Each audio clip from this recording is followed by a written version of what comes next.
कहाँ से शुरू करना भाई?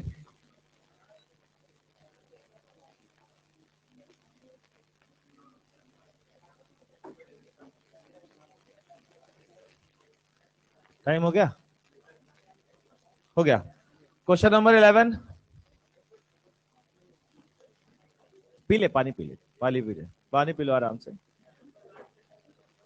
हाँ, जल्दी आने का मतलब ये थोड़ी कि तुम खाना पीना बंद कर दो। जल्दी तो इसलिए आ जाता हूँ कि 2-3 मिनट तो इसी में लग जाते हैं नाटक में इसके। और आदत है मेरी टाइम पर क्लास स्टार्ट करने की, ऊपर से 1.25 घंटे और मिल रही है। हाँ भाई, क्वेश्चन नंबर 11, 12। पानी वानी पीते रहना, रुकना नहीं मेरे बोलने के कारण, खाते पीते रहो। हाँ, 14। चलन देव। हाँ, नहीं।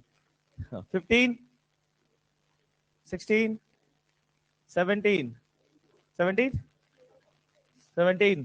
आवाज आ रही? हाथ रेस क्या करना बे? कान कम काम करते मेरे, क्या करूं?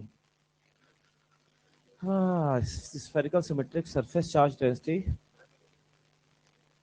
The charge distribution is initially at rest and starts expanding because of mutual repulsion. The figure that represents best the speed VRT of the distribution as a function of its instantaneous radius RT. Velocity पूछ रहा है, speed पूछ रहा है। ठीक है, देखो किसी भी इंस्टेंट पर चार्ज का अमाउंट तो कांस्टेंट ही रहेगा। ठीक है, टोटल रेडियस मान लेते हैं आर, है ना। और स्पीड कहाँ की पूछी है? V R T. ये तो बिल्कुल यहाँ की पूछी इसने, इसी की तो पूछी है। हाँ, तो यहीं पर नहीं नहीं, कैपिटल आर दिया है क्या? हाँ, ठीक है ना। तो कोई बात नहीं, देखते जाओ। यहाँ पर यूनिट चार्ज ले लो, उस यूनिट चार्ज पर कितनी उसकी इंट्रैक्शन एनर्जी होगी वो निकाल लो। तो वो कितनी होगी भाई? K q by r not into unit charge, जो भी है यही होगी भाई। ठीक। अब लेकिन वो यूनिट चार्ज का डिस्ट्रीब्यूशन भी तो चेंज होगा, यूनिट चार्ज से तो नहीं कर पाएंगे।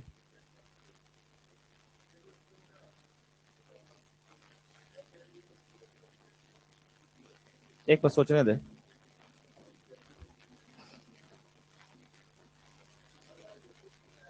अरे नहीं, लिखा था surface charge density symmetric surface charge है, uniform spherical symmetric surface charge density. अरे यार, मैं तब से सॉलिड स्फीयर समझ रहा हूँ, हॉलो स्फीयर है ये। कोई नहीं, थैंक यू।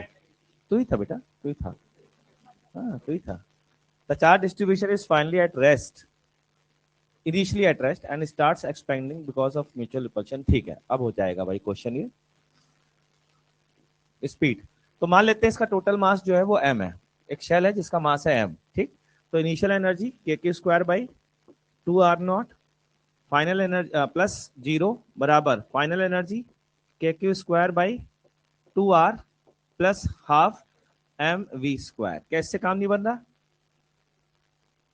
इससे नहीं बन रहा, इन्होंने यही किया है। अब इससे तुम मैथ्स पढ़ोगे, इसके बाद क्या करें? कॉन्केविटी चेक कर लो, शायद हो सकता है कॉन्केविटी से काम बन रहा हो, इसी से हो रहा है।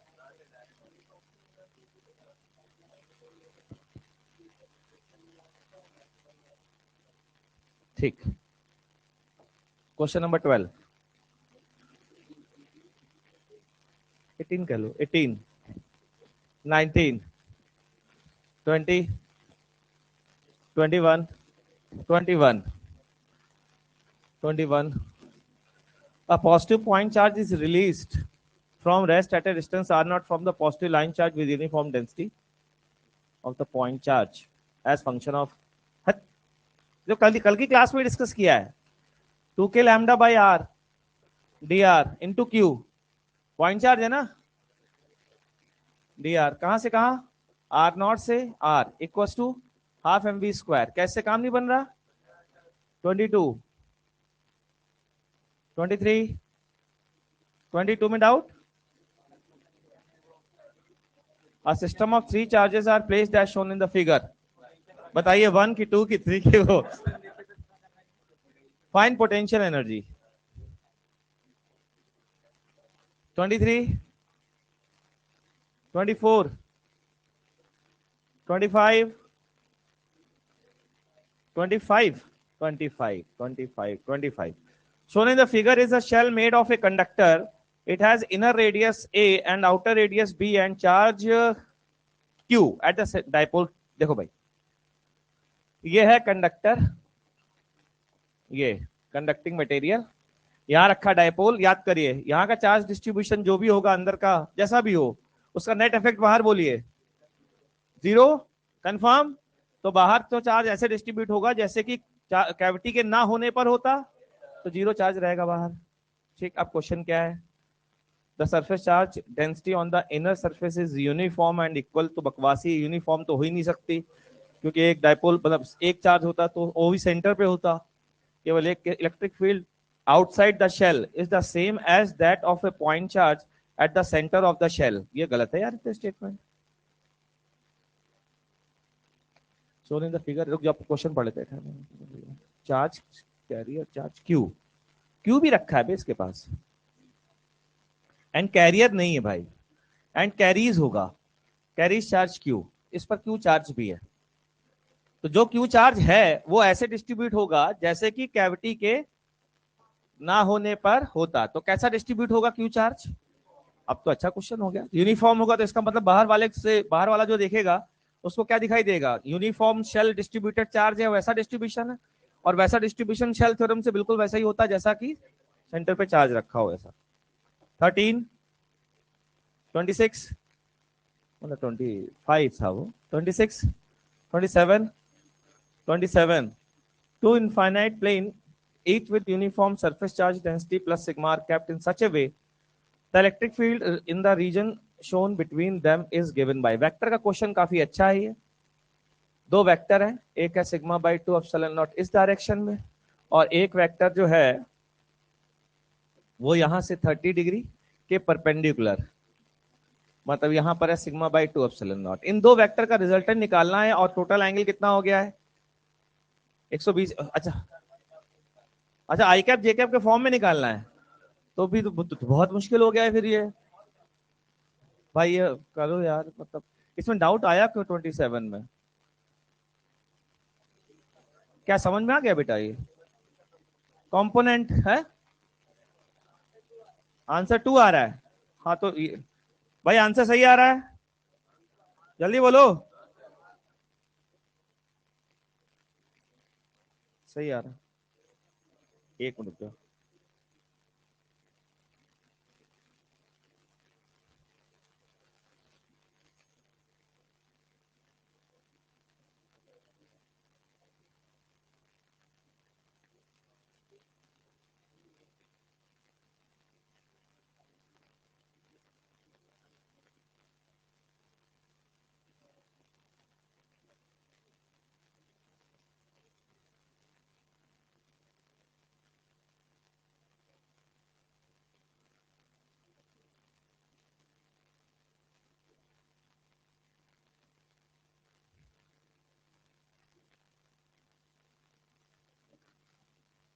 28। अब समझ में आया मैं बार बार 13 14 क्यों गिन रहा हूं। 14 बार बार, मतलब मैं बार बार 13 14 क्यों बोल रहा हूँ यार। 28 29 30 31 32 30 30 30 में डाउट भाई ने पूछा है। अचार्ज पार्टिकल, अचार्ज पार्टिकल इतना बनाना टिकाना ठीक है। It enters a region having uniform electric field E minus E J cap. ठीक है ठीक। Question of path of charge particle in the region x greater than D. X greater than D मतलब इस reason में, इस reason में electric field तो है नहीं, इसका स्ट्रेट लाइन होगा। और वो स्ट्रेट लाइन की इक्वेशन निकालने के लिए आपको ये पता करना पड़ेगा कि जब वो यहाँ से निकल रहा होगा तो कितना स्लोप पे निकलेगा, वही लाइन की इक्वेशन आ जाएगी। क्लियर है?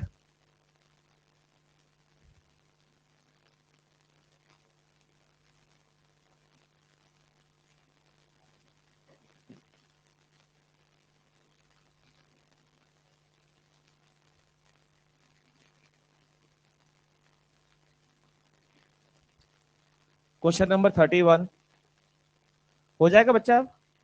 32, 33, इसका आंसर बता बेटा। आंसर नहीं आ रहा था 33 का आज।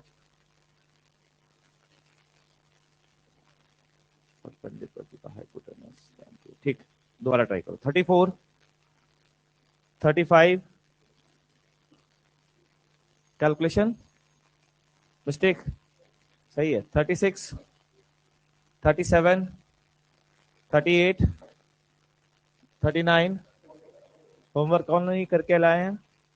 हाथ ऊपर कर लें दोनों फटाफट। तबियत सही वाले लोग, एक भी क्वेश्चन छूटा है तो हाथ ऊपर, हाथ ऊपर, हाथ ऊपर बेटा, हाथ ऊपर। कॉपी नहीं लाई, दो छूटे, कॉपी नहीं लाई है ना? किया होगा। हट, नालायक, फेंकती है।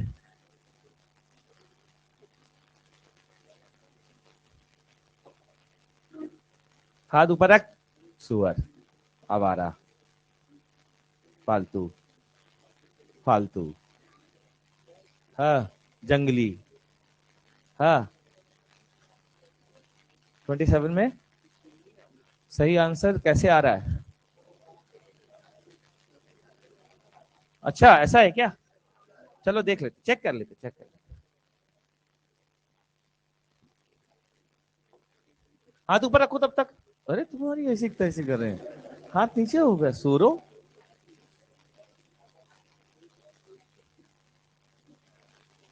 भाई पीछे मसरत लगवा दे तुम्हारे, है तकिया वकिया आराम से बिस्तर बिस्तर डलवा दे, रिक्लाइनर, पीवीआर बना दे इसको, पॉपकॉर्न भी। हाँ सर, मन तो यही है। हाथ ऊपर तब भी खड़े करने पड़ेंगे, रिक्लाइनर पर भी। नीचे करो चलेगा।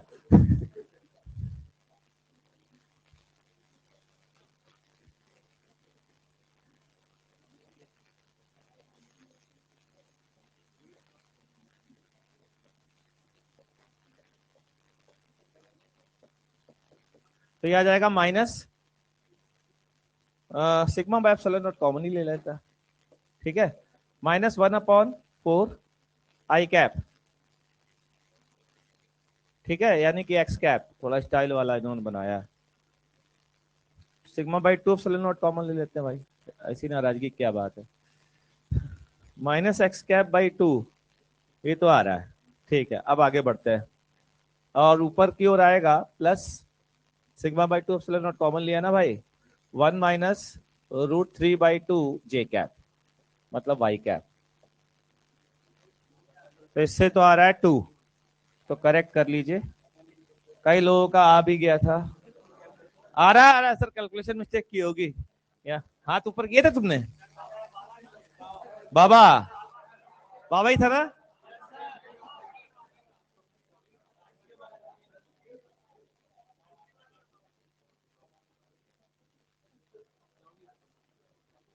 आवारा बाबा।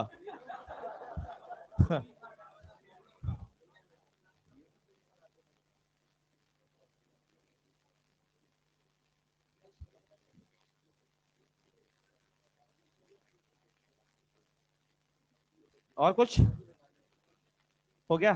चलो,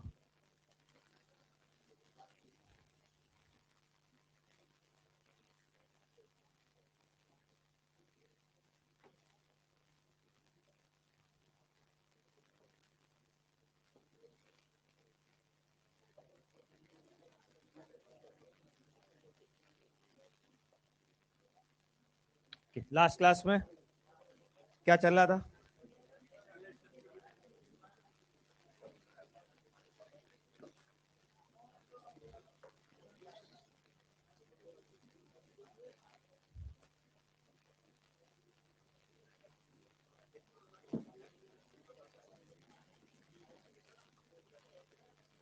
क्या बे, क्या बकबका रहा है?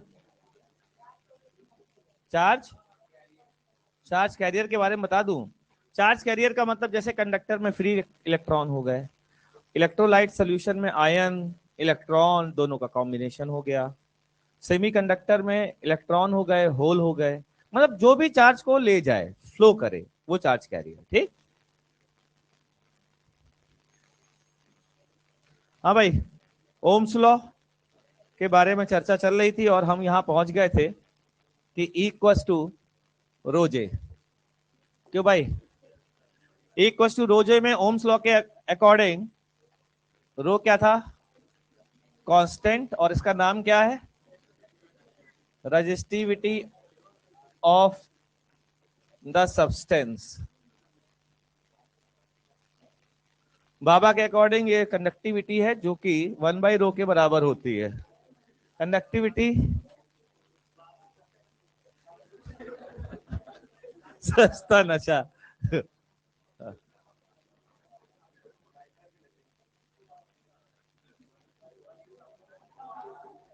हाँ ठीक बेटा, हो गया, बाबा पे रिसर्च हो गई तुम्हारी।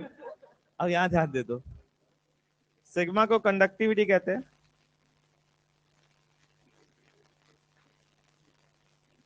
ठीक है।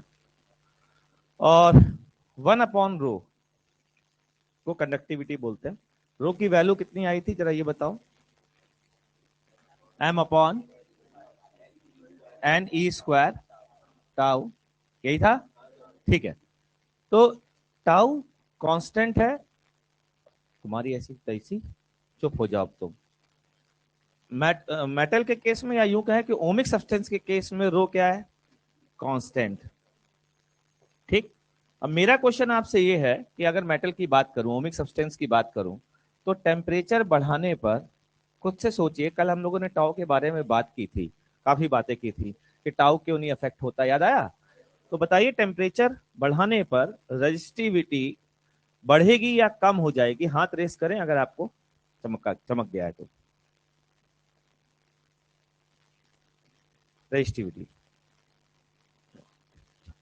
याद वाला है तो हाथ नीचे कर ले, अभी एक्सप्लेन करने की बात चल रही है। 10th क्लास में याद था? चलो, मैं तो सोचा था नर्सरी में याद होगा।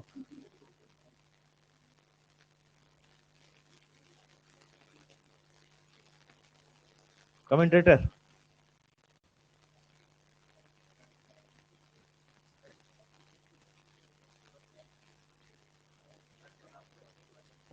परफेक्ट। भाई वो तड़ तड़ तड़ तड़ तड़ तड़ कोलिजन हो रहे थे, और कोलिजन में स्पीड कितनी थी? 10⁻⁶ मीटर पर सेकेंड। आपने टेम्परेचर बढ़ा दिया, ये स्पीड बढ़ गई, ये स्पीड बढ़ी, तो दो कोलिजन के बीच में लगा हुआ टाइम कम हो गया, तो टाउ की वैल्यू कम। टाउ की वैल्यू कम तो रजिस्टिविटी की वैल्यू, तो टेम्परेचर बढ़ाने पर रेजिस्टेंस बढ़ता है, रजिस्टिविटी बढ़ती है।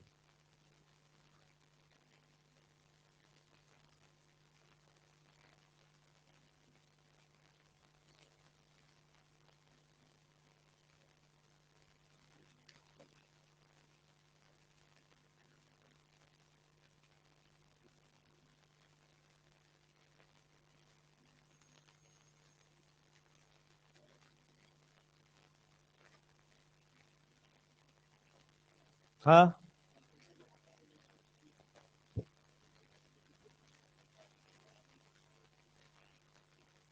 हाँ, बिल्कुल सही बात कह रहे हैं। टेम्परेचर बढ़ाने पे एन पे भी तो चेंज आएगा, इनका कहना ये है, तो बात सही है, लेकिन एन पर जो चेंज होता है वो डोमिनेटिंग चेंज नहीं होता। ठीक। क्योंकि अल्फा जो मेटल का होता है वो इतना ज्यादा नहीं होता है कि एन में कोई नोटिस करने वाला सिग्निफिकेंट चेंज आए।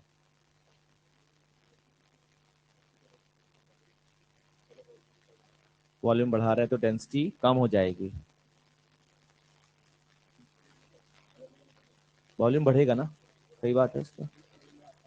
अपॉन में ही आएगा वॉल्यूम, उससे भी आएगा, बढ़ेगा ही बढ़ेगा, दोनों से वही आ रहा है। गुड, शाबाश, बढ़िया। तो हम इससे इसके एप्लीकेशन देखने जा रहे हैं, है ना? तो एप्लीकेशन ऑफ ओम्स लॉ।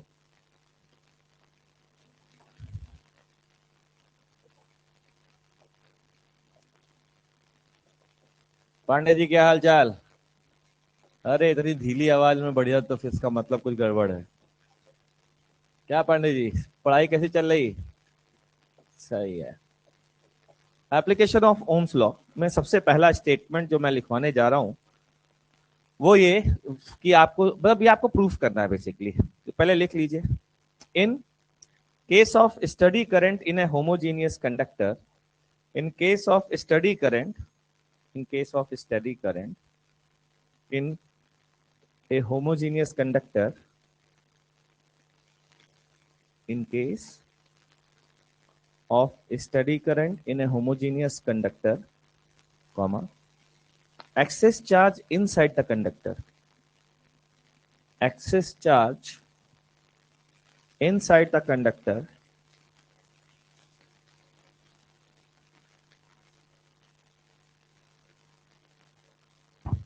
बाहर से ना, हाँ, excess charge inside the conductor must be zero everywhere inside the conductor. और एवरीवेयर का क्या मतलब होता है बच्चों, आप बहुत अच्छे से जानते हैं, है ना? Everywhere inside the conductor. Nowhere का तो एक और मतलब होता है. नोवेयर तुम नहीं जानते फिर. नोवेयर का मतलब तुम जानते नहीं. ओ मतलब सर खैर कोई बात नहीं, इसको प्रूफ करिए जो स्टेटमेंट लिखवाया.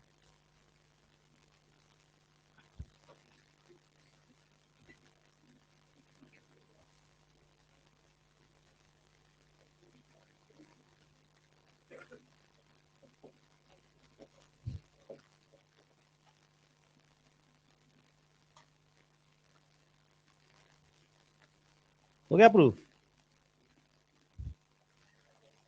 अच्छा ऐसा लग रहा है ये क्या है, इसमें क्या है, ये तो ऑब्वियस है.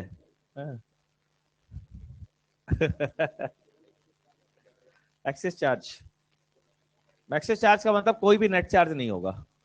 एक्सेस चार्ज मतलब नेट चार्ज जीरो ही रहेगा हमेशा कंडक्टर के अंदर. बता दीजिए क्या रखा है सब, वो माया है सब है. स्टेटमेंट स्टेटमेंट लग रहा है ना? ऐसा ही होगा. ऐसा लग रहा है कि प्रूफ भी करने की आवश्यकता कहाँ है. हाँ, ये वैसे ही है जैसे मतलब आप एक पत्थर छोड़ दे तो नीचे गिरेगा. क्यों गिरेगा? तो तुम कहो गिरेगा, इसमें क्या पूछ क्या रहे हैं आप? तो एक्सप्लेन करने वाली चीज ही नहीं. देखिए मान लीजिए ये कंडक्टर और यहाँ स्टडी करंट, तो एक वॉल्यूम ले, उस क्लोज वॉल्यूम से close integral J dot d A zero होगा. सहमत है? ओम्स लॉ के हिसाब से अभी अभी हमने पढ़ा है, E by rho dot d A zero होगा. यूनिफॉर्म है, रो बाहर ले सकते हैं, integral E dot d A zero होगा. अपने जीवन में आपने गॉस लॉ पढ़ा है. और अगर close integral E dot d A zero है तो क्यू क्लोज क्या होगा? जीरो. और ऐसा हर एक वॉल्यूम में होगा या कुछ वॉल्यूम्स में होगा? हर वॉल्यूम्स में होगा. इसका मतलब है कि एक्सेस चार्ज हो ही नहीं सकता.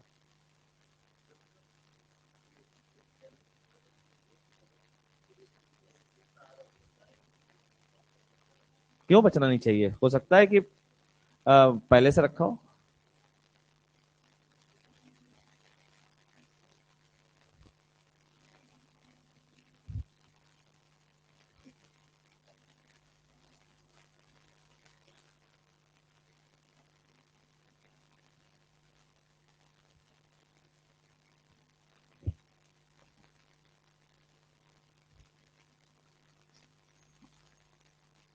सर क्लास टेस्ट हो रहा है क्या इस बार?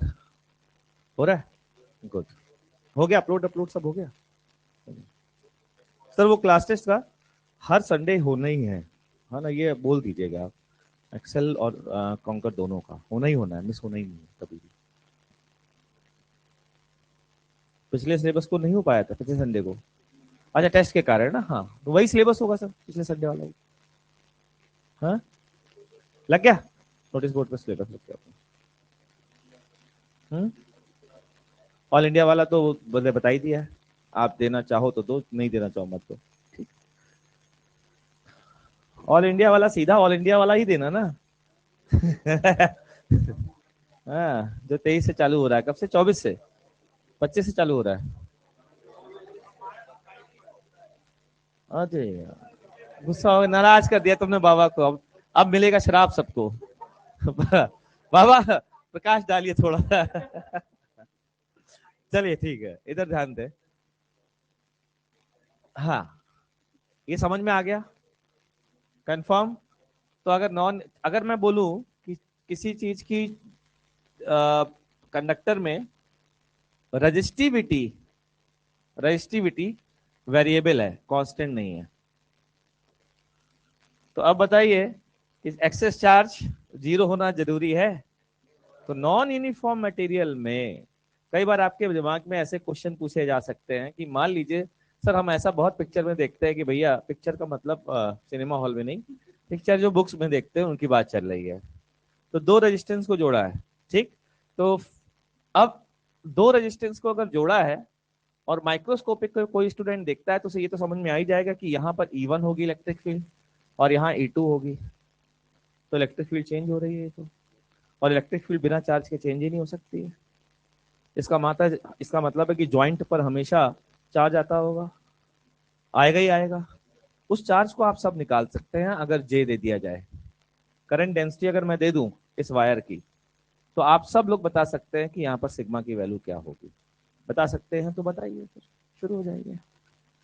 आपको E1 E2 नहीं दिया हुआ है, आपको रो 1 और रो 2 दिया हुआ है। हाँ, रो 1 रो 2 दिया हुआ है। और यहाँ पर सिग्मा चार्ज डेंसिटी है, यहाँ पर सिग्मा कंडक्टिविटी नहीं है, नहीं तो कह दिया सर 1/रो 1 एंड 1/रो 2, सिग्मा निकाल दिया हमने। तो ये सिग्मा चार्ज डेंसिटी बच्चों, कंडक्टिविटी नहीं।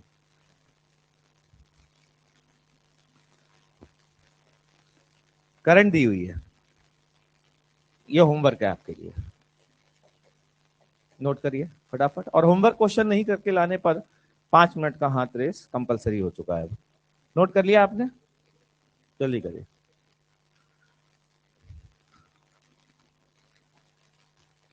करो बेटा, सर तो कर ही रहे हैं काफी देर से।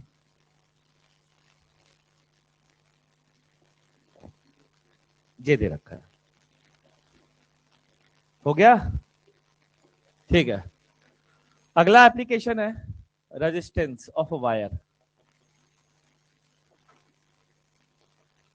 तो रेजिस्टेंस ऑफ अ वायर, अगर ये वायर है, ठीक है, तो इसमें किसी भी पॉइंट पर इक्वल टू रोजे लगाएं और इस वायर में ए से बी की ओर हम जा रहे हैं और ये करंट का डायरेक्शन है, ध्यान से सुनिएगा सभी लोग।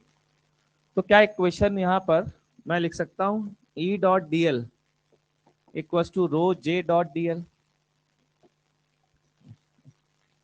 भाई डॉट डी एल दोनों साइड ले लिया, कौन सा गुना किया यार, सही है ना भाई, ठीक।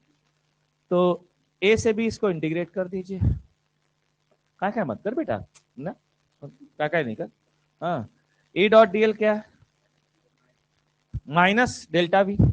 इसका मतलब इसको डेल्टा वी माइनस ऐसे रिप्रेजेंट कर दिया। रो जे की वैल्यू, ध्यान से सुनिएगा, क्या जे की वैल्यू यदि मैं गारंटी लूं कि इस इंटीग्रेशन में जहां जहां से करंट जा रही है वहां वहां का पूरा सेक्शन का एरिया लेना है, पूरी करंट लेनी है, करंट छोड़नी नहीं है, तो क्या मैं कह सकता हूँ रो तो पहले बाहर आ गया अगर यूनिफॉर्म है तो, और जे को सीधा सीधा आई बाई ए लिख सकता हूँ। कारण ये है कि आई और जे और डीएल का डायरेक्शन सेम होगा। कि जे और डीएल का डायरेक्शन सर सेम क्यों होगा, ध्यान से सुनना। जो ई का डायरेक्शन वो जे का डायरेक्शन, जो ई का डायरेक्शन वो वीडी का डायरेक्शन, जो वीडी का डायरेक्शन वो जे का डायरेक्शन। तो ई के डायरेक्शन में अगर तुम डीएल निकालोगे, अगर ई के डायरेक्शन में डीएल निकालोगे तो जे के डायरेक्शन में भी डीएल ही होगा वो। और ई और जे दोनों किस डायरेक्शन में, सेम डायरेक्शन में, तो डायरेक्ट डॉट प्रोडक्ट हटा सकते हैं कि नहीं। कुछ समझ में आया? ठीक। ये जो चीज है, यहाँ से आई बाहर निकालिए, चाहे तो रो को भी अंदर रखिए अभी फिलहाल तो, क्योंकि हो सकता है नॉन यूनिफॉर्म भी हो। Minus delta V equal to, I तो बाहर निकाल सकते हैं क्या बच्चों, यूनिफॉर्म हो नॉन यूनिफॉर्म हो, याद दिलाता हूँ, कुछ याद आया? आई बाहर निकाल सकते हैं, ये क्या है, रो। हाँ बोलो आगे। डीएल बाई ए, कहां से कहां जाना है, ए से बी। इस चीज को बोलते हैं रेजिस्टेंस आर। तो minus delta V equal to I R. लेकिन लिखा क्या जाता है, 10th से आप सब जानते हैं, V equal to I R, जहां V रिप्रेजेंट करता है पोटेंशियल डिफरेंस विदाउट साइन, हमेशा पॉजिटिव। और इसको वोल्टेज भी बोला जाता है, voltage, voltage across the wire. ठीक है, यूनिट के टर्म्स में बोल देते हैं, वही काम चलाऊ लैंग्वेज। और v equal to I R equation आती है, नोट कर लीजिए। माइनस डेल्टा वी क्या बता रहा है, जल्दी बोलो। Minus delta we potential drop होगा किस डायरेक्शन में चलने में, करंट के डायरेक्शन में चलने पे, ये बता रहा है माइनस।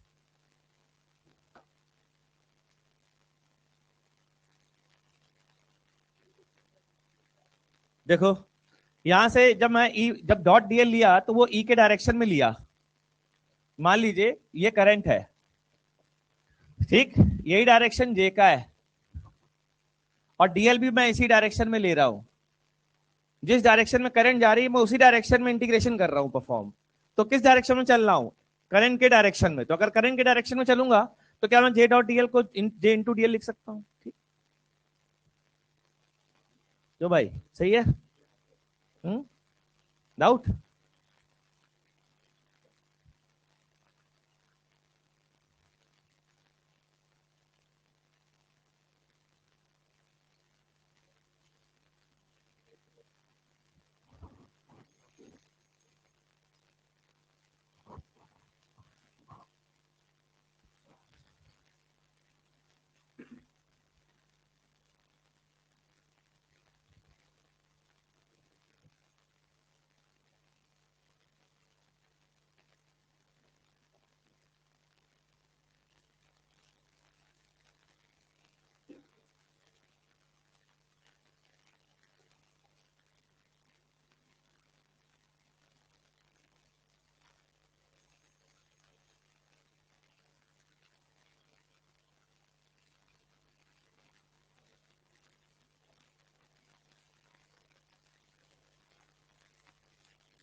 हो गया भाई, जल्दी करो बे।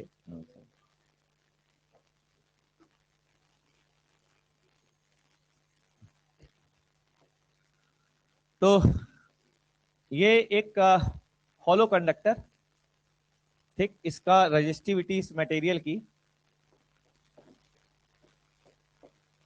इसकी मटेरियल की रजिस्टिविटी रो, यूनिफॉर्म मटेरियल है, ये रेडियस है ए और ये रेडियस है बी।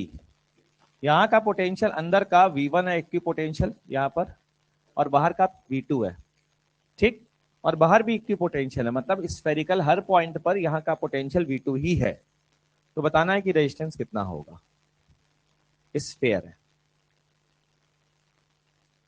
इस स्फेयर का resistance for the radial flow. इस तरीके के फ्लो को बोलते हैं रेडियल फ्लो। रेडियल फ्लो क्यों होगा बच्चों, क्योंकि V1 अगर V2 से हायर पोटेंशियल पर है और इक्वी पोटेंशियल है स्फेरिकल सरफेस।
आ गया।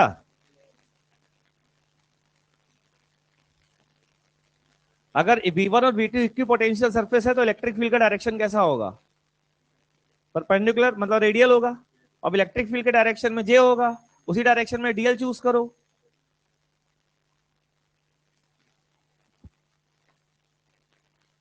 परपेंडिकुलर एरिया चूज करो, और ऐसा एरिया होना चाहिए जिससे सारी करंट जितनी फ्लो हो रही है वो सारी कवर हो रही हो, ऐसा एरिया होना चाहिए। तो सारी करंट कैसे कवर होगी, मेरे ख्याल से अब होगी सारी कवर। इस डायरेक्शन में डीएल, चलो तो क्या लिखोगे जल्दी बोलो। रेजिस्टेंस की वैल्यू क्या आई थी, इंटीग्रल, हाँ आई तो बाहर था, आई कहां से आ गया बे, रो डीएल बाई ए, यही रेजिस्टेंस था। तो यहां पर रो बाहर ले सकते हैं, डीएल ये वाला इलेक्ट्रिक फील्ड के डायरेक्शन में इसको एक्स ले लेते हैं, और आप कितना चले, D D x upon area. बोलिए कौन कौन सा एरिया, जो पूरी करंट को कवर कर रहा हो, और एरिया वेक्टर का डायरेक्शन हर पॉइंट पर किसके अलोंग होना चाहिए, डीएल के अलोंग। तो कैसा एरिया होगा, स्फेरिकल। इसका एरिया बोलिए 4 पाई x²। कहां से कहा, ऐसे भी आंसर आ गया, रो अपॉन 4 पाई 1/a - 1/b।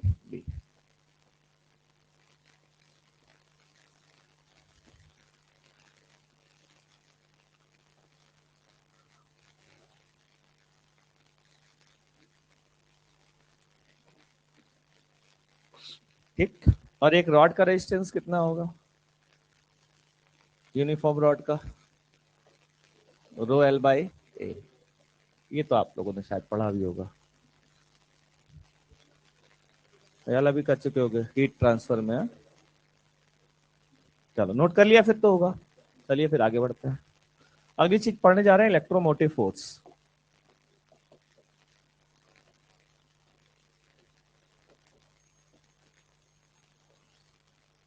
इलेक्ट्रोमोटिव फोर्स बहुत लिखवाना पड़ेगा यार, कैसे बचा गया है, थोड़ा कम लिखवा दूं।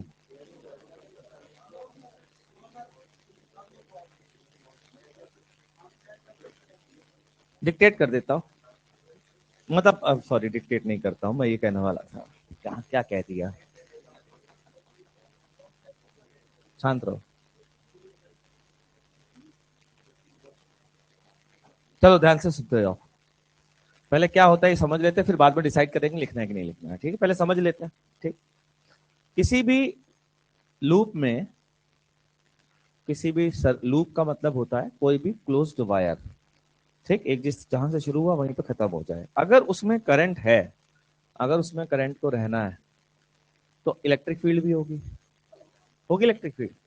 अच्छा, अगर इलेक्ट्रिक फील्ड होगी, तो जब वायर चल रहा होगा तो इलेक्ट्रिक फील्ड वर्क कर रही होगी, कर रही होगी, अरे कर रही होगी, वायर का मतलब पार्टिकल चल रहा होगा, सॉरी, अंदर जो फ्री चार्ज चल रहा होगा तो इलेक्ट्रिक फील्ड वर्क कर रही होगी।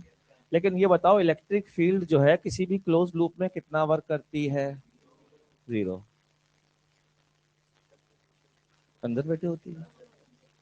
तो क्या केवल इलेक्ट्रिक फील्ड से, केवल इलेक्ट्रोस्टैटिक फील्ड से किसी भी लूप में करंट फ्लो हो सकती है क्या, हो ही नहीं सकती।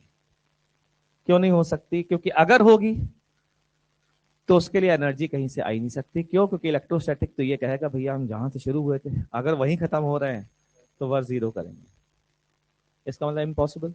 इसको दूसरी तरीके से समझो, हम इलेक्ट्रिक फील्ड के डायरेक्शन में जा रहे हैं, potential drop drop drop drop drop drop drop drop drop drop drop drop drop, फिर वहीं आ गए, ऐसा कैसे हो सकता है।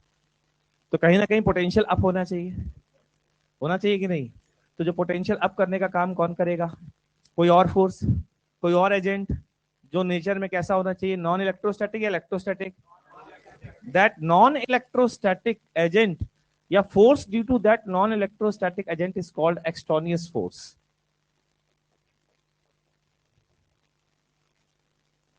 एक्सटोनियस फोर्स, एक्सटोनियस फोर्स कौन सा, जो नॉन इलेक्ट्रोस्टैटिक फोर्स है, जो किसी भी लूप में होना जरूरी है to flow the current, otherwise possible ही नहीं है। नहीं समझ में आया, क्लियर है। इस नॉन इलेक्ट्रोस्टैटिक फोर्स का वर्क ही पर यूनिट चार्ज किसी पॉइंट ए से बी तक EMF between A and B कहलाता है। और अगर सर्कुलर लूप में पूरे में घूम रहे हो तो क्या कहलाता है, EMF in the loop, in the loop. कुछ लोग कह रहे थे पोटेंशियल, पोटेंशियल वर्ड यूज ही नहीं कर सकते क्योंकि ये नॉन इलेक्ट्रोस्टैटिक है, और इस लूप में इसका बिहेवियर नॉन कंजर्वेटिव होगा। अगर इसका भी कंजर्वेटिव होता तो फिर से हीट लॉस कहां से लाते, क्योंकि लूप में देखो एक सिंपल सी बात है, लूप में करंट है तो हीट लॉस होगा, हीट लॉस के लिए एनर्जी चाहिए, अरे चाहिए, तो एनर्जी अगर चाहिए तो कोई वर्क करना चाहिए, और इलेक्ट्रोस्टैटिक फोर्स जो है वो क्लोज लूप में वर्क कर नहीं सकता। इसका मतलब कंपलसरी है, अगर आज के बाद कभी भी करंट कहीं फ्लो हो रही है तो कंपलसरी है नॉन इलेक्ट्रोस्टैटिक फोर्स का मौजूद रहना। तो इस नॉन इलेक्ट्रोस्टैटिक फोर्स का एक कॉमन नाम रख दिया गया, कहीं पर कुछ कहीं पर कुछ कहीं पर कुछ, क्या नाम रख दिया गया? एक्सटोनियस फोर्स। क्लियर है? समझ में आ गई बात? Work done by extraneous force per unit charge is called EMF between two points. समझ में आ गई बात? ये है वर्क डन की डेफिनेशन। पोटेंशियल डिफरेंस से कोई लेना देना नहीं है इसका। क्लियर? समझ में आ गई बात? ये तो आसान है लिखना, जल्दी से लिख लो फटाफट।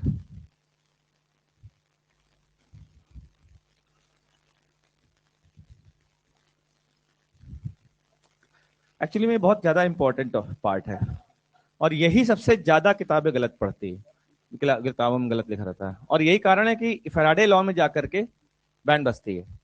इलेक्ट्रोस्टैटिक समझ में नहीं आता, मतलब वहां पर इंड्यूस्ड इलेक्ट्रिक फील्ड को खा जाते हैं अपन इलेक्ट्रिक फील्ड मान करके। बता बेटा।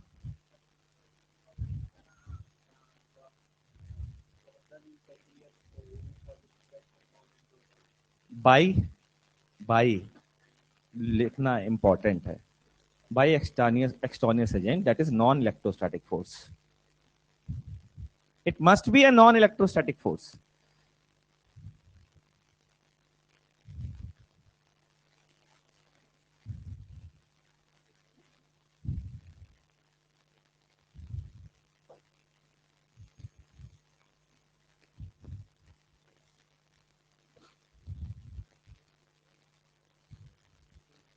नहीं है मान लो तो स्टडी फ्लो ही नहीं हो सकता। अगर क्लोज लूप नहीं है तो स्टडी फ्लो पॉसिबल नहीं है। समझ में आ गया ना? हाँ, और दूसरी बात स्टडी फ्लो ही पॉसिबल नहीं है। हाँ, और हम लोग तो स्टडी करंट ही पढ़ रहे हैं सारी चीजें, स्टडी करंट पॉसिबल ही नहीं है ना। अरे यहाँ पर, यहाँ इसको एक क्लोज लूप ले लो, करंट एंटर कर रही है यहाँ से, निकल कहीं से नहीं रही है, तो चार्ज एक्यूमुलेट होगा जो पॉसिबल नहीं है। ठीक है ना? इसलिए हमेशा loop must be close to flow current. हाँ, electromotive force is not a force, it is work done per unit charge. That's why its unit is same as the unit of work done per unit charge, volt. इसलिए लोग इसको potential difference भी कई लोग award दे देते हैं, potential difference का। इसकी इसकी जरूरत समझ में आ रही है कि नहीं आ रही है? क्यों जरूरी है ये? अगर ये नहीं होता तो क्या किसी लूप में करंट फ्लो हो सकती है? तो नॉन कंजर्वेटिव फोर्स का होना जरूरी है भाई, वरना पॉसिबल ही नहीं है हीट लॉस प्रोड्यूस करना।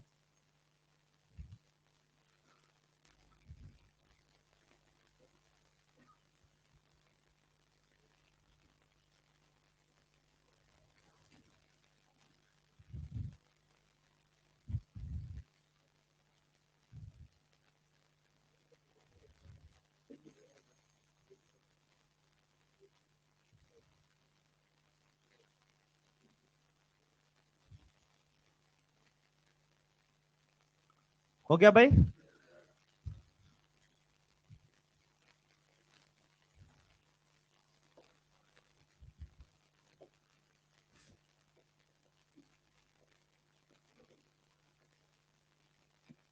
Field of extraneous force E star से रिप्रेजेंट करूंगा मैं आगे, जिसकी वैल्यू होगी F star star by Q.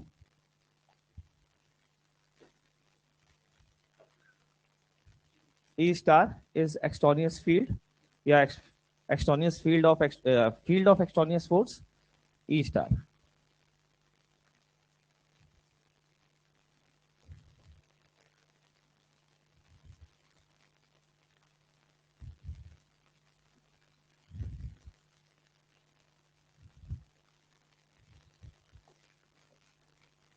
General form of Ohm's law,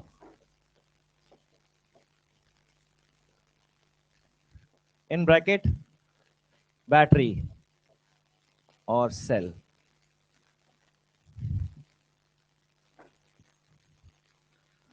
हमारे लेवल पर हम जनरली जो डीसी सर्किट की अगर बात करें तो वो नॉन इलेक्ट्रोस्टैटिक फोर्स या एक्सटोनियस फोर्स को हम बैटरी के अंदर छुपा हुआ मानते हैं, वो बैटरी के अंदर होता है। ठीक, किसकी मदद से काम होता है?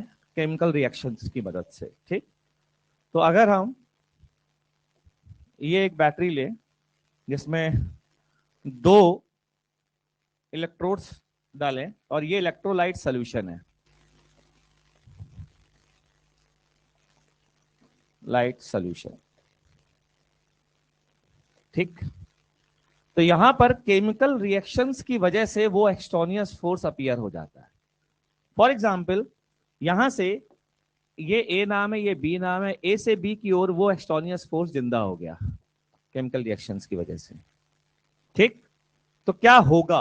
होगा ये कि अगर ये कनेक्टेड है किसी बल्ब से तो वो टिमटिमाने लगेगा, मतलब जलने लगेगा। ठीक, क्यों जलने लगेगा? फिर से क्लोज लूप इमेजिन करो। इस क्लोज लूप में यहां पर तो इलेक्ट्रोस्टैटिक लाइट दे रहा है, पॉजिटिव वर्क कर रहा है, अरे कर रहा है। अब देखने का ध्यान से, इसके कारण यहां पॉजिटिव चार्ज एक्यूमुलेट हुआ होगा, यहां पर नेगेटिव चार्ज एक्यूमुलेट हुआ होगा, तो यहां की इलेक्ट्रिक फील्ड कैसी होगी? अपोजिट डायरेक्शन में। तो जब यहां से यहां पर चार्ज आ रहा होगा, पॉजिटिव चार्ज, तो बोलो इलेक्ट्रोस्टैटिक फील्ड कैसा वर्क कर रही होगी? नेगेटिव। और जब यहां से यहां जा रहा होगा तो कैसा कर रही होगी? पॉजिटिव। ये नेगेटिव कर कौन रहा होगा इसके ऊपर? एक्सटोनियस का काम समझो क्या कर रहा है, वो बाहर जा ही नहीं रहा, बल्ब में जाकर काम नहीं कर रहा, बल्ब में जा करके काम नहीं कर रहा है, वो काम बैटरी के अंदर कर रहा है। और इलेक्ट्रोस्टैटिक्स की इस बात का फायदा उठा रहा है कि ये भाई साहब नेटवर्क हमेशा जीरो करते हैं, तो इनसे कहता तुम ये लो पैसे बाहर लेके आओ। बात समझ में आ गई? हम बाहर नहीं जा सकते, लेकिन तुम ईमानदार आदमी हो, तुम बिल्कुल ईमानदार हो, खाते नहीं हो बीच में, जितना हम पैसा देंगे तुम उतना बाहर दे करके वापस आ जाओगे। सही है भाई? हम बाहर जा नहीं सकते।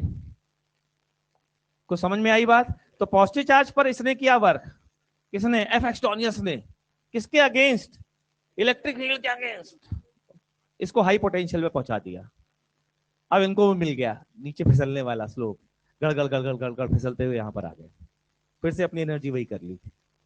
फिसलते समय आग लग गई फ्रिक्शन के कारण, फिसलते समय आग लग गई। सोच रहे हो क्या हुआ होगा उसका जो फिसला होगा? हाँ, हीट डेवलप होगी भाई। तो और उसके बाद वो वापस से उसी पोटेंशियल पे आ गया जिस पोटेंशियल पे वो निकला था। समझ में आ गई बात? क्लियर इस चीज को? हाँ बताइए।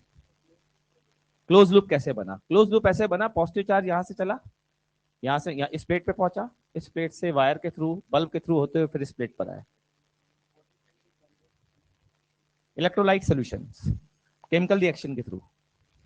ठीक, इतना नोट करिए जल्दी से फटाफट।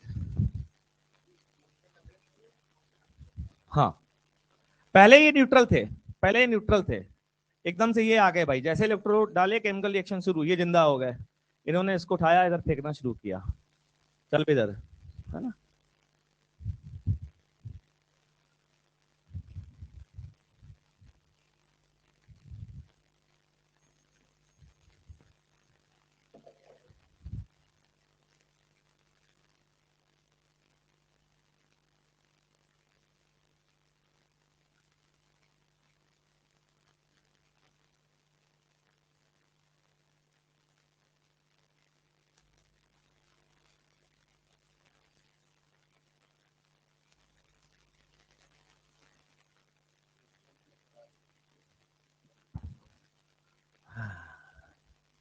बताता हूँ, बताऊंगा, वो भी बताऊंगा। हाँ, बताता हूँ, वो भी समझाता हूँ।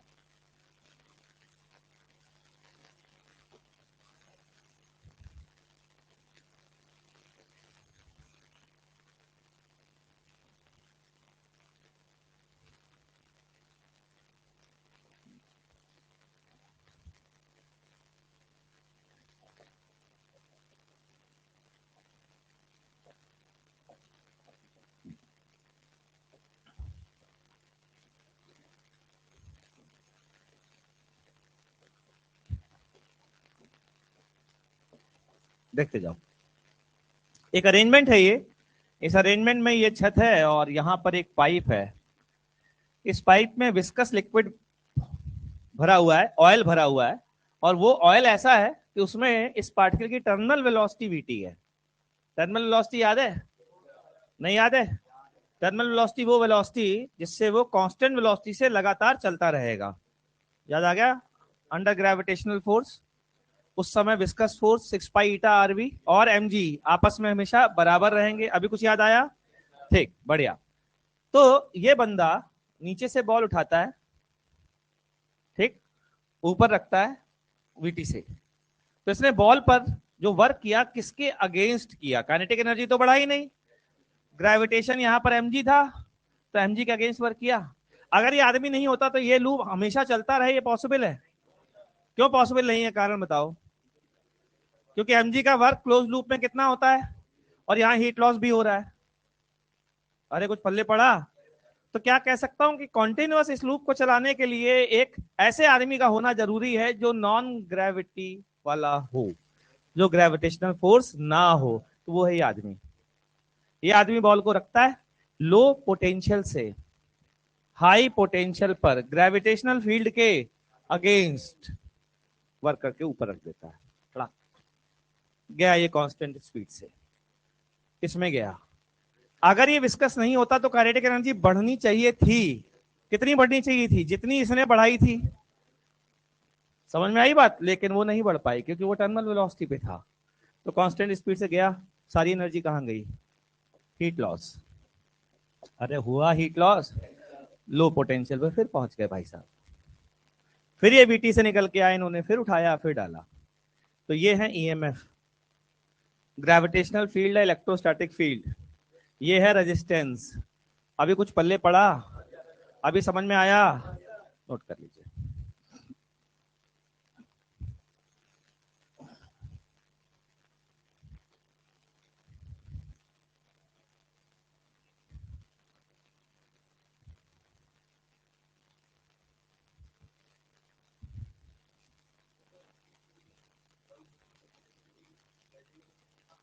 क्यों? बैटरी का काम तो है ही, आदमी का काम नहीं है। भूख नहीं लगाएगी? तुम किसी आदमी से काम करवाओ और पैसा मत दो उसे, तो तुमको वो कुछ और देगा। तुम अगर अब वो क्या देगा वो तो उसके ऊपर निर्भर करता है। हाँ हाँ, वो नॉन कंजर्वेटिव ना नेचर में, वो क्लोज लूप। एक्चुअल में हीट लॉस क्यों कैसे आ रहा है बताओ? अगर मैं पूछूं ये आदमी तो फाइनली ये आदमी कितना वर्क कर रहा है, तो आप बोलोगे जो हीट लॉस के लिए रिस्पॉन्सिबल है वो आदमी है, क्योंकि ग्रेविटेशनल फोर्स तो वर्क कर ही नहीं रहा। तो ग्रेविटेशनल फोर्स क्यों नहीं वर्क कर रहा? तो तुम कहोगे नहीं, आदमी वर्क कहाँ कर रहा है, ये तो यहाँ पर विस्कस फोर्स कर रहा है। तो आप कहोगे डायरेक्ट वर्क नहीं कर रहा। क्लोज लूप में जो टोटल लॉस है उसके लिए रिस्पॉन्सिबल यही है। क्यों? ये यहां बढ़ा रहा है ग्रेविटेशनल पोटेंशियल एनर्जी, और वहां पर ग्रेविटेशनल पोटेंशियल एनर्जी कम हो रही, लेकिन वो काइनेटिक एनर्जी में कन्वर्ट ना होकर के हीट लॉस बढ़ जा रही है। हम लोग नॉन कंजर्वेटिव क्यों है? क्योंकि हम उठक बैठक लगाते तो दर्द होता है ना, थक जाते। अगर कंजर्वेटिव होते तो मस्त रहता। क्यों भाई? 2000 उठक बैठक लगाओ कोई फर्क ही नहीं। क्यों? ये देखो, ये होमवर्क पे आया लड़का, मोटे मरेगा तू।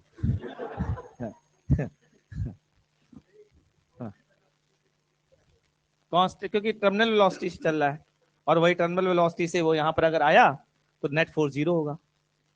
हाँ, फोर्स का डायरेक्शन जो है वो, ये कौन सा फोर्स है? Non electrostatic.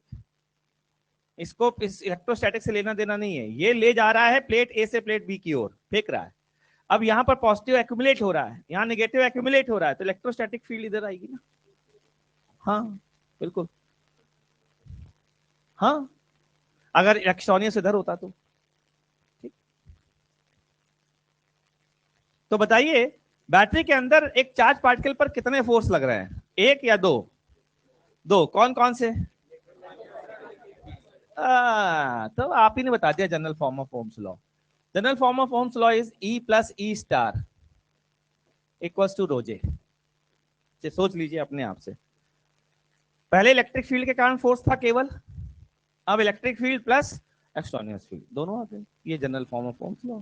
ये बैटरी के अंदर लगाना पड़ेगा। कहाँ लगाना पड़ेगा? जहां पर ओम्स लॉ वैलिड नहीं है, जहां कोई एक्सटर्नस एजेंट है, जिसमें ई कंजर्वेटिव है, और जितने भी नॉन कंजर्वेटिव है वो उस पर मौजूद है ई स्टार में।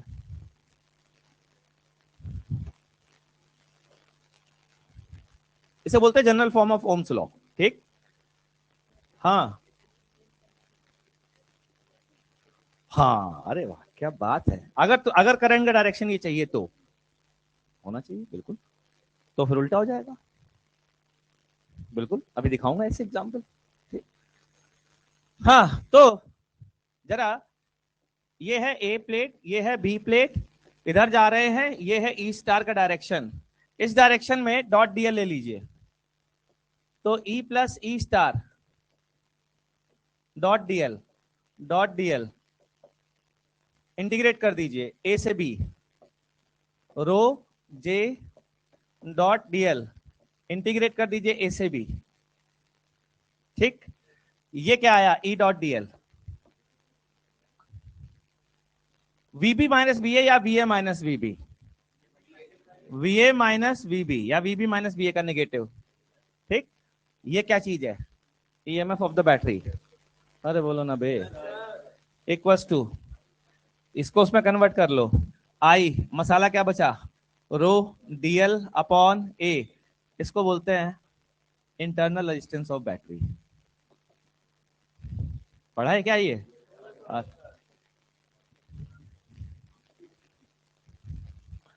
तो बेटा एबीसीडी नर्सरी में एडमिशन लो, तो फिर तो एबीसीडी भी नहीं पढ़ा होगा तुमने।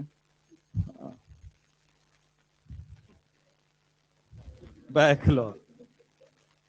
हाँ तो इस संडे को कंप्लीट कर लेना फिर एबीसीडी, फिर अगली बार गिनती।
देख लो बेटा।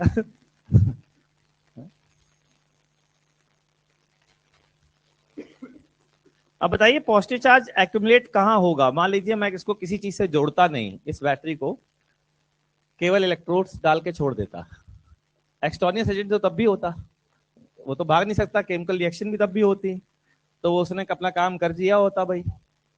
ये ए ये बी, कौन पॉजिटिव चार्ज पे होता? पॉजिटिव चार्ज को ये धक्का दे करके बी पर पहुंचा रहा है। ठीक, तो जो तुम सेल मार्केट से खरीद के लाते हो, तो जिस पर प्लस मार्क होता है और एक पे माइनस मार्क होता है, कभी ध्यान दिया है? ईएमएफ का डायरेक्शन हमेशा बोला जाता है, जबकि ईएमएफ का डायरेक्शन क्यों होगा? जबकि ईएमएफ तो वर्क है, लेकिन ईएमएफ का डायरेक्शन का मतलब होता है direction of EMF means direction of E star. समझ में आ गई बात? इसका मतलब, और इसको शो करने का तरीका, एरो पीछे सर्कल, ये है ईएमएफ का डायरेक्शन।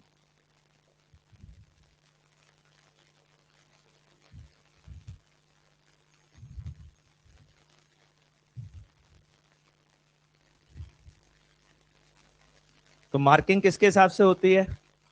अंदर के ईएमएफ के हिसाब से, निगेटिव से पॉजिटिव। ठीक, मार्किंग तो देखी भाई किसी ने, सबने सेल तो देखे होंगे ना यार बैटरी, मार्किंग देखी, प्लस माइनस देखी।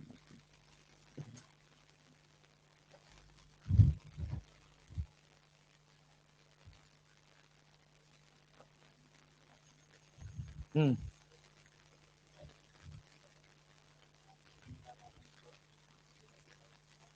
नॉन ओमिक कहलाएगा बिल्कुल। नॉन ओमिक सब्सटेंस है, तभी इसको general form of Ohm's law बनाया गया, जो अब यूज किया जाता है वहां पर जहां पर ओमिक सब्सटेंस नहीं है, जहां पर एक्सटोनियस एजेंट है, लेकिन रो यहाँ जहां कांस्टेंट अभी भी है। समझ में आई बात? रजिस्टिविटी अभी भी कांस्टेंट है, इसलिए general form of Ohm's law कहा गया, फेलियर ऑफ ओम्स लॉ नहीं कहा गया, क्योंकि रजिस्टिविटी अभी भी कांस्टेंट मानना है। बिल्कुल मान बढ़ता जाएगा, लेकिन होता क्या है कि ये टाइम के साथ इसका थिक होता जाता है इलेक्ट्रोलाइट सोल्यूशन, तो रेजिस्टेंस बढ़ता चला जाता है, इतना बढ़ जाता है कि फिर वो बेकार हो जाती है बैटरी, इसीलिए फिर डिस्टिल वाटर डालते हैं। क्यों भाई, सुना है? दो काम किए जाते हैं, डिस्टिल वाटर डाला जाता है और चार्ज किया जाता है। चार्ज करने का मतलब है एक्सटर्नल एजेंट को बढ़ावा देना, और डिस्टिल वाटर को डालने का मतलब है रेजिस्टेंस की वैल्यू को कम करना। ठीक, हाँ भाई ठीक। एक चीज होती है, टर्म होता है terminal voltage, terminal voltage of battery है।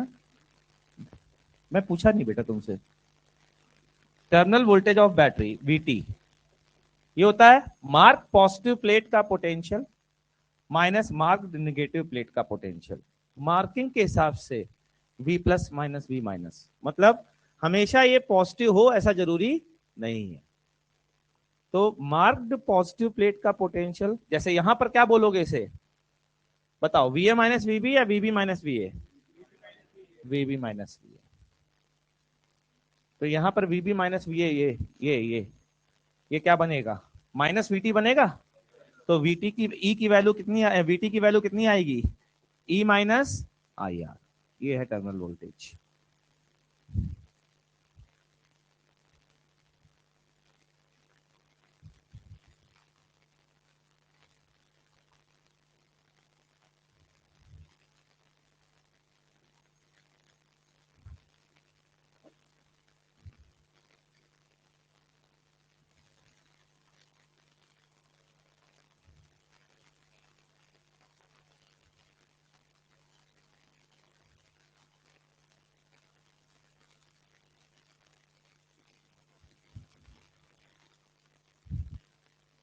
हो गया भाई, जल्दी करो फटाफट।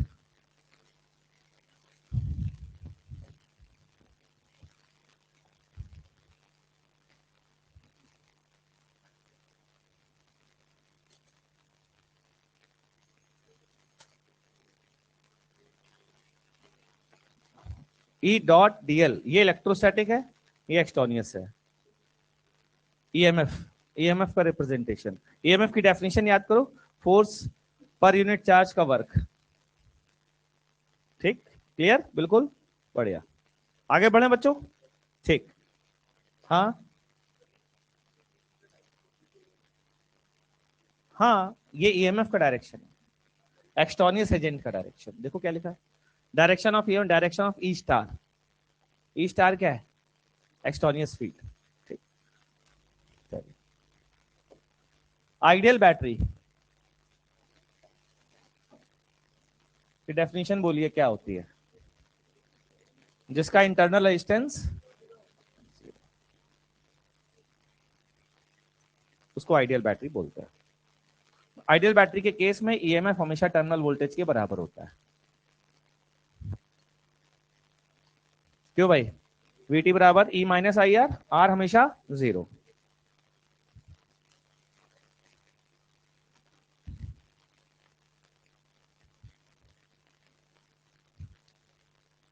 सिंबॉलिक रिप्रेजेंटेशन,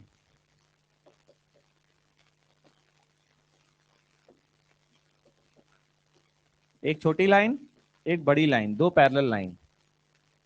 ठीक, एक छोटी लाइन, एक बड़ी लाइन। ईएमएफ का डायरेक्शन हमेशा छोटी लाइन से बड़ी लाइन की ओर। ठीक, तो बताओ कौन हायर पोटेंशियल पर होगा, छोटा लाइन या बड़ा लाइन?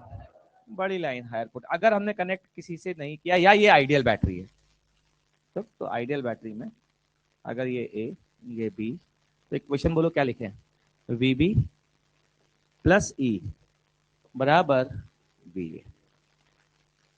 तो ईएमएफ के डायरेक्शन में चलने पर पोटेंशियल बताओ बढ़ता है कि कम होता है? आदमी जिधर बॉल को ले जा रहा था वहां ग्रेविटेशनल पोटेंशियल एनर्जी बढ़ रही थी या कम हो रही थी? बढ़ रही थी। और रेजिस्टेंस के डायरेक्शन, रेजिस्टेंस में करंट के डायरेक्शन में चलने पर क्या होता है? कम होता है। भाई नोट कर लिया? ठीक है, ये आइडियल बैटरी का रिप्रेजेंटेशन है।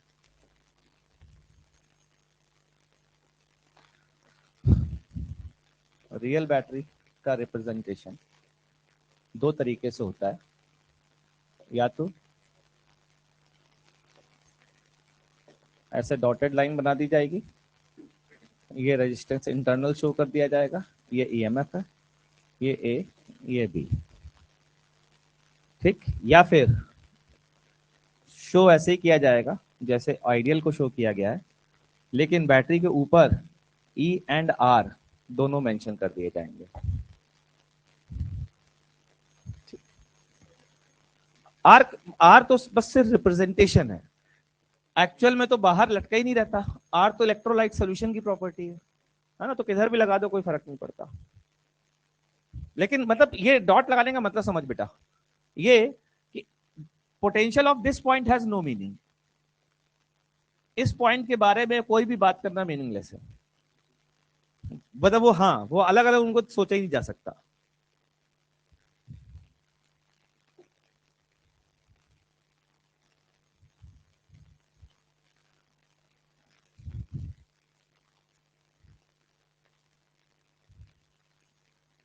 नोट कर लिया?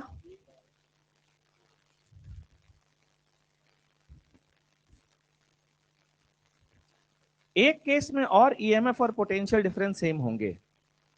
ई वीटी बराबर क्या आया था बच्चों? वीटी बराबर ई माइनस आर बराबर 0 होने पर ई बराबर वीटी, और आई बराबर 0 होने पर भी तो ई बराबर वीटी होगा।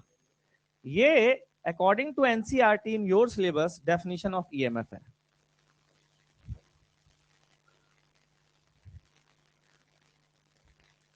एनसीईआरटी एक्चुअल में ये होती है बराबर ड्यू टू थेवेनिन थ्योरम। एक थ्योरम पढ़ोगे तुम बीटेक में जाकर के, थेवेनिन थ्योरम, उसके कारण से ये हमेशा सही होता है। लेकिन एनसीईआरटी ने इसको डेफिनेशन की तरह पेश किया, उससे तो हमारा फायदा ही है। बताऊंगा कैसे हम फायदा उठाएंगे इस बात का। तो डेफिनेशन क्या है? EMF is the potential difference across the terminal of the battery when battery is not connected to any circuit। ठीक, तो लिख लीजिए, मुस्कुराइए नहीं बेटा, लिख लीजिए, है ना, दांत बाहर मत करिए, अंदर करिए। लिखो लिखो। EMF of battery is the potential difference across its two terminals। EMF of battery is potential difference across its two terminals, potential difference across its two terminals when it is not connected to any circuit, yeah, when its terminals kept open, when its when its terminals are kept open, its terminals are kept open।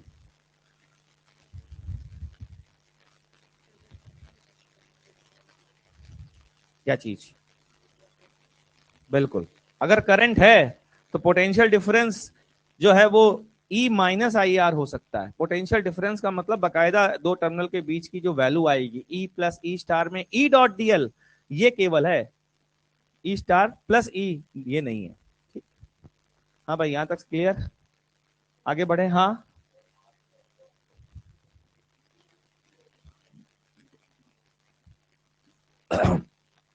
Are के across potential difference has no meaning. हाँ, ये जरूर कह सकते हो battery के terminal के across potential difference VB minus V है, और वही आर के अक्रॉस है, लेकिन वो अलग है। सीरीज में जोड़ने का रीजन ये है कि इक्वेशन में वो ऐसे अपीयर हो रहा है जैसे कि सीरीज में होने के पर अपीयर होता, इसलिए सीरीज में लिखा गया है। क्लियर? ठीक, कोई और डाउट नहीं है? ठीक, बिल्कुल होता है, बता दो ना, टाइम के साथ ईएमएफ डिग्रेड होता है और रेजिस्टेंस भी बढ़ता है बैटरी का, दोनों चीजें होती है। ईएमएफ को अपग्रेड करने के लिए चार्जिंग होती है, और जहां चार्जिंग, जो चार्ज नहीं कर सकते वो वाली बैटरी होती है जिनको चार्ज नहीं किया जा सकता। और जहां चार्ज कर सकते हैं, फोन्स वगैरह में चार्जिंग बैटरी यूज करते हैं। वहां पर अब नए तरीके की बैटरी आने लगी है, जैसी जिसमें कंसंट्रेशन रेजिस्टेंस पे कोई फर्क नहीं पड़ता, ठीक। वरना जो बड़ी बैटरी होती हैं उनमें हमें डिस्टिल वाटर डालना पड़ता है, इन्वर्टर वाली में उसमें कंसंट्रेशन जो है वो चेंज हो जाता है। चलिए आगे बढ़ते हैं। सिंबॉलिक रिप्रेजेंटेशन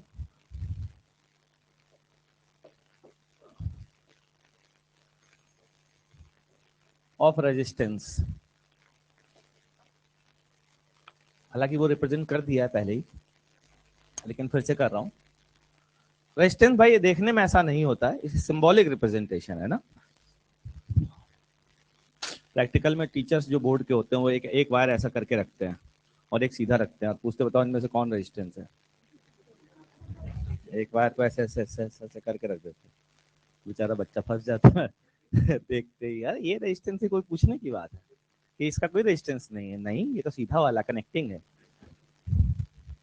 तो भाई ये सिर्फ सिंबॉलिक रिप्रेजेंटेशन है। कई लोग हंस रहे हैं लेकिन मन में सोच रहे चलो क्लियर हो गया तो ध्यान दीजिए, करंट आई के डायरेक्शन में चलने पर ऑलरेडी लिख चुके हैं B A minus I R equal to B B, ठीक। दो चीजें सीखी हैं, ईएमएफ के डायरेक्शन में चलने पर प्लस या माइनस, प्लस ईएमएफ करते हैं।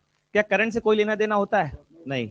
रेजिस्टेंस के केस में करंट के डायरेक्शन में चलोगे तो माइनस और करंट के अपोजिट डायरेक्शन में चलोगे तो प्लस। बढ़िया।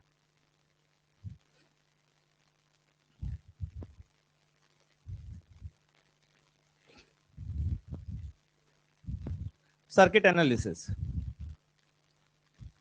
Circuit analysis and Kirchhoff's law.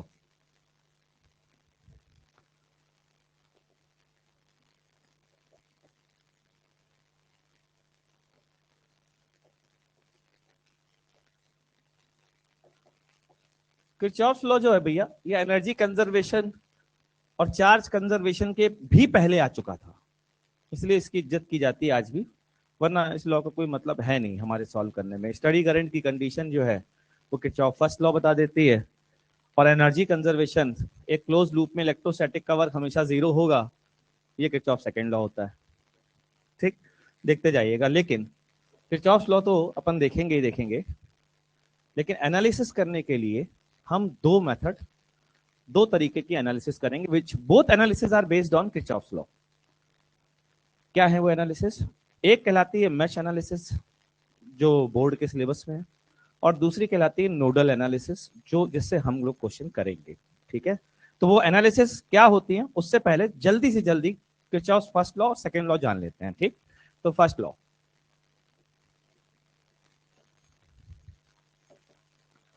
इसका एक और नाम होता है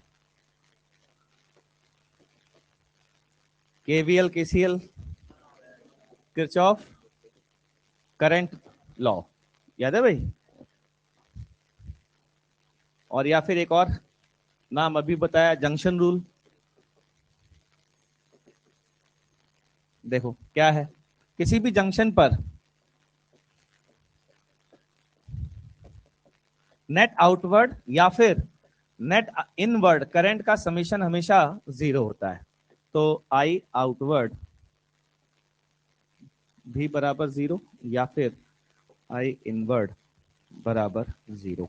ये कैसे निकालना है? ये ऐसे निकालना है कि जब मैंने बोला नेट आउटवर्ड जीरो तो इसका मतलब ये है कि आई इन को कैसा लेना होगा, नेगेटिव, और आई आउट को कैसा लेना होगा, पॉजिटिव, और फिर समीशन करना पड़ेगा।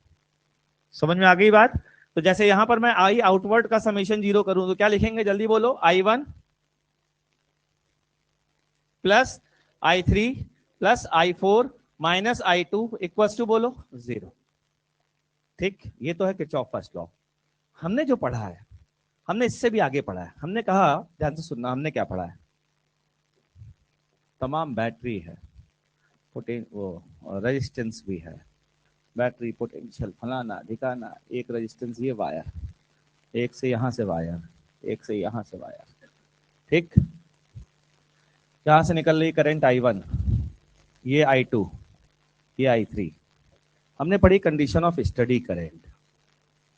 कहीं पे भी चार्ज एक्यूमुलेट तो हम पूरे इस वॉल्यूम को लेंगे, क्लोज्ड वॉल्यूम, इस क्लोज्ड वॉल्यूम को ले लिया।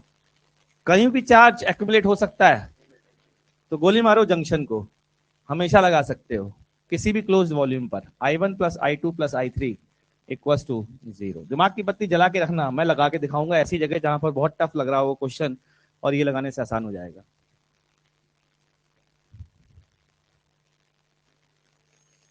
देखो, मान लीजिए कोई बहुत बड़ा सर्किट था, उस सर्किट का एक छोटा सा हिस्सा है, यहां से एक वायर निकला, यहां से एक वायर निकला, यहां से एक वायर निकला, और कहीं से कोई वायर नहीं निकल रहा है, मतलब इसके बाद कहीं जा रहा होगा, ये इसके बाद कहीं जा रहा होगा, ये इसके बाद कहीं जा रहा होगा। ठीक, इस सर्किट से केवल 3 वायर निकले, इनको बंद कर लिया एक क्लोज्ड वॉल्यूम डब्बे में। हमें पता है अंदर चार्ज कांस्टेंट रहना चाहिए, यानी जितना चार्ज पर यूनिट टाइम आएगा उतना बाहर निकलेगा, तो नेट आउटवर्ड चार्ज 0 ही होगा ना।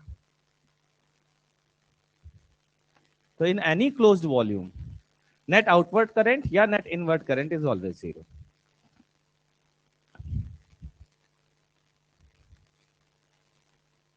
यार 5:05 था ना टाइम, 5 बजने में 5 मिनट था। ओ तेरी तो मजा यार। Net outward current from any closed volume is 0। Condition of study current यार, बस यहाँ पर ये लिखने के बाद लिख दो according to steady current condition. Homework बोलो जल्दी से। जे एडवांस के कितने क्वेश्चन कंप्लीट हो जाएगी? संडे है, कंप्लीट हो जाएगा। हाँ हाँ, SE2 नहीं की क्या? तो एक कर लो, एडवांस कर लो। कितने क्वेश्चन है उसमें? 31 है, तो SE2 के 5। संडे है यार, नहीं फॉर्म भी भरना है? अच्छा और भी पढ़ना है, मैंने सोचा कह रहा फॉर्म भी भरना है। हाँ हाँ